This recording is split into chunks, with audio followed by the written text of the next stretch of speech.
It started with a sound, a tiny, desperate yelp floating through the evening air.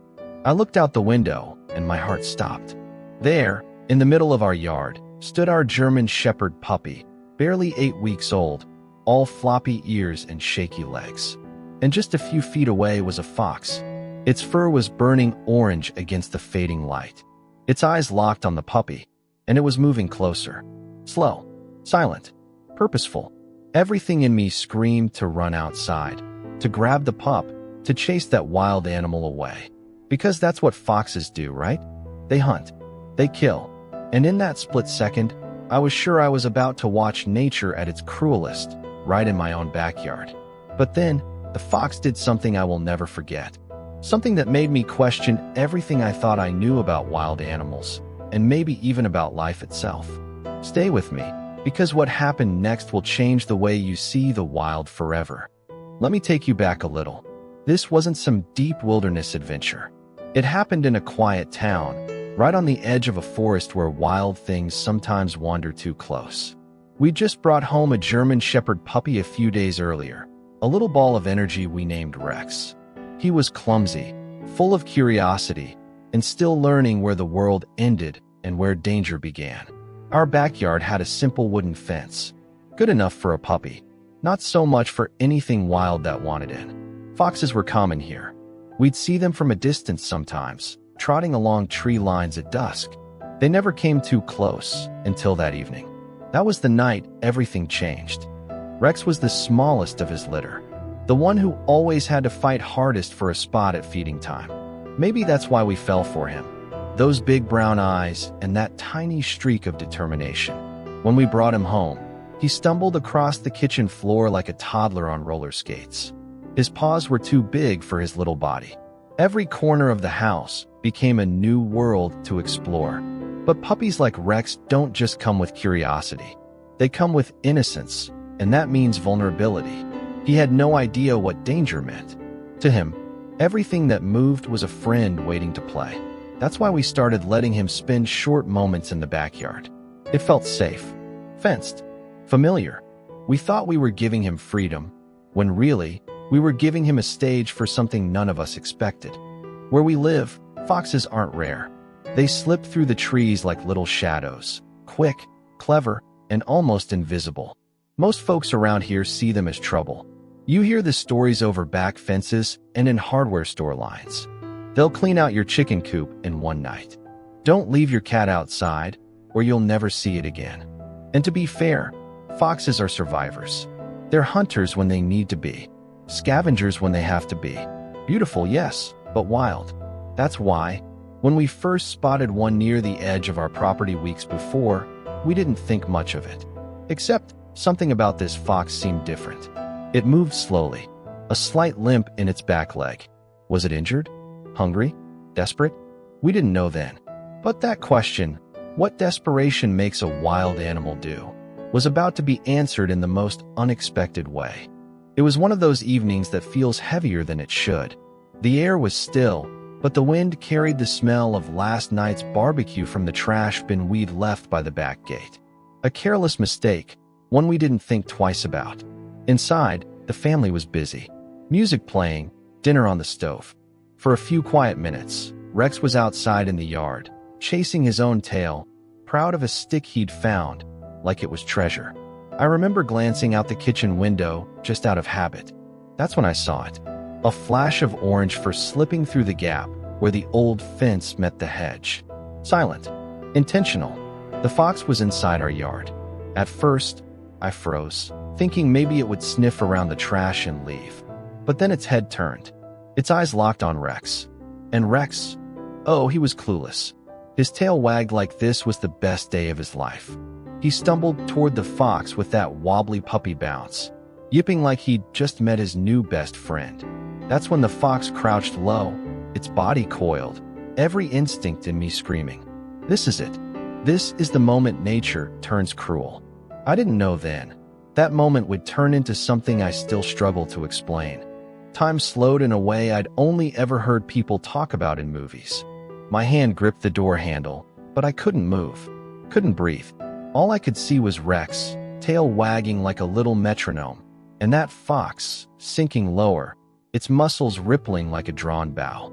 Every detail burned into my mind. The fox's fur glowed almost red in the setting sun.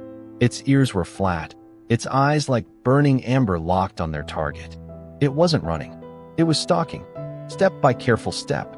Rex, sweet clueless Rex, barked that high-pitched puppy bark, more of a squeak, really, and trotted closer. His stick dropped from his mouth like an offering. He thought this was a game. He thought danger was just another friend in the yard. My thoughts were a mess. Do I run outside? Do I shout? What if the noise makes the fox lunge faster? My heart was in my throat. I was watching two worlds collide, the tame and the wild, on a stage I thought was safe. Then the fox stopped, just a few feet from Rex. Its body stilled, tail twitching. I held my breath. Rex froze too, his head cocked like he was trying to read a secret language. And then the fox moved. Not forward, not back, just different. Something in its posture changed, and I had no idea what it meant. Was this an attack, or something else entirely? What happened next? I still replay it in my mind. The fox lowered its head even more, almost touching the grass. Its tail made one slow sweep through the air. I thought, this is the strike. This is it. But then it froze, and something changed. Its whole body softened. The tension that made it look like a predator just melted away. Instead of lunging, the fox tilted its head to the side and gave a short, sharp sound. Not a snarl. More like a chuff. Curious. Almost playful. Rex barked in response. This silly, high-pitched squeak that didn't belong anywhere near danger. And then, to my horror and amazement, he crouched too, his little tail wagging so hard it shook his back legs. And then I realized he wasn't afraid. He thought this was a game. And in a way, so did the fox. The two of them froze like that for a long heartbeat, reading each other's signals. Then, in a move that made my jaw drop, the fox leaped, not toward Rex, but sideways. A playful pounce. I couldn't believe what I was seeing. The fox, this wild, unpredictable creature, was playing with my puppy. Rex, of course, jumped right in.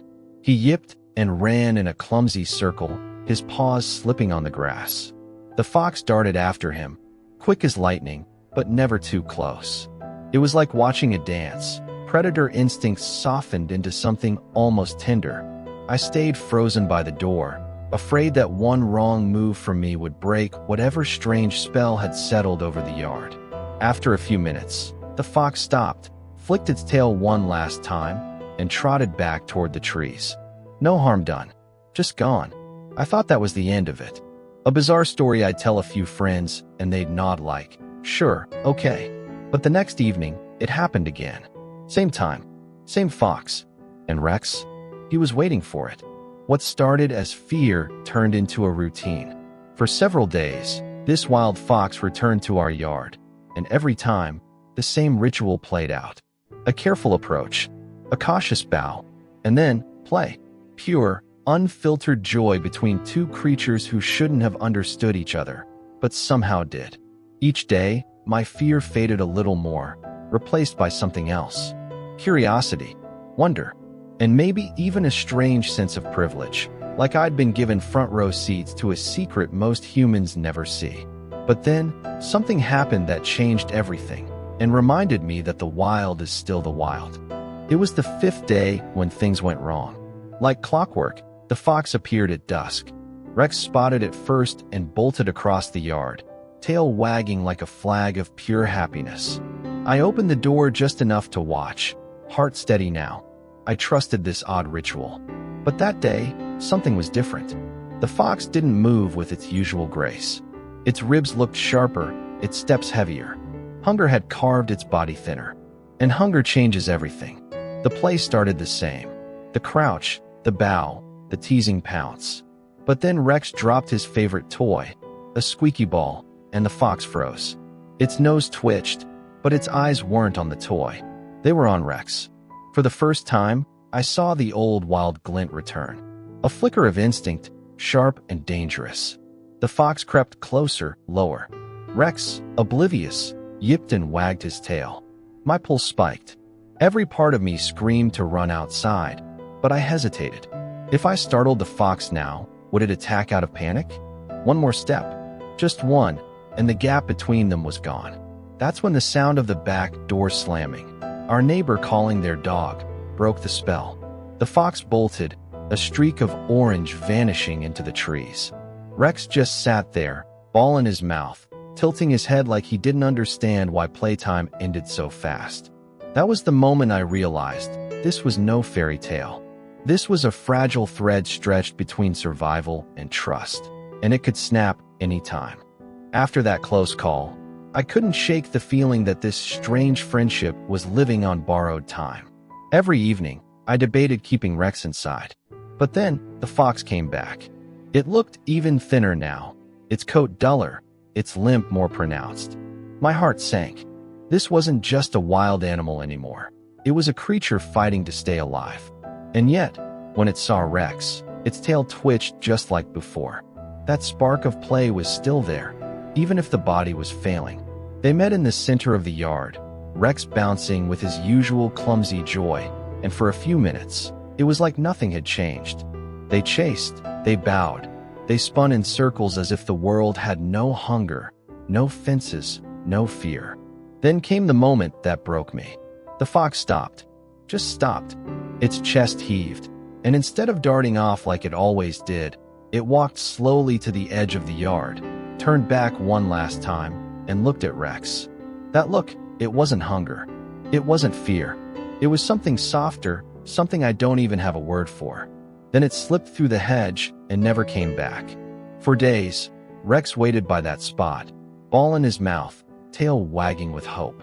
But the fox was gone, and all I could do was wonder, did it find food, safety, or did that last play cost more than it could give? I still think about that fox. About those evenings when the wild and the tame met on common ground. Not as enemies, not as predator and prey, but as something else. We live in a world that loves to draw hard lines. Safe versus dangerous, good versus bad, friend versus foe. But life, I've learned, isn't that simple. Sometimes, those lines blur in the most unexpected ways. That fox could have hurt Rex. Maybe it even thought about it.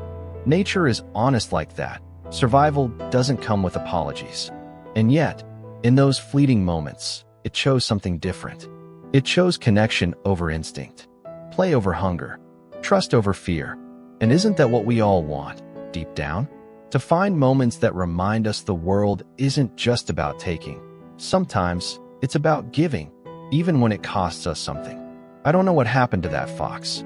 I like to believe it made it through the winter. But even if it didn't, its story lives on. In Rex, in me, and now in you. Because that fox taught me a truth I'll never forget. Sometimes, the most surprising friendships come from the places we fear the most. And when they do, they leave us better than they found us.